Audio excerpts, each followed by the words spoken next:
কাতারে আজ থেকে শুরু রমজান মাস। দেশটির আকাশে পবিত্র রমজান মাসের চাঁদ দেখা গেছে। ফলে শনিবার থেকেই কাতারে শুরু হচ্ছে রোজা। শুক্রবার স্থানীয় সময় বিকালে ৫টা ৫৭ দিকে কাতারের মসজিদ ভিত্তিক ওয়েবসাইট অর্ধ চন্দ্রাকার দর্শন কমিটি চাঁদ দেখতে পাওয়ার তথ্য নিশ্চিত করে।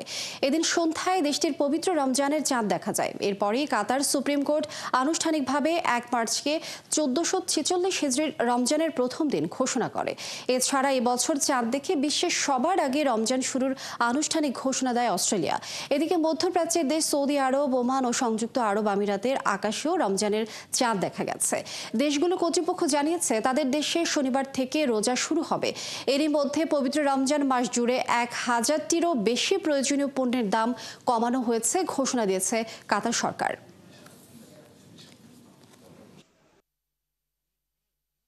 কাতার সরকার আমাদের প্রবাসীদের জন্য আবারও এরা কমিয়ে দিল নিত্যপণ্যের জিনিসের দাম।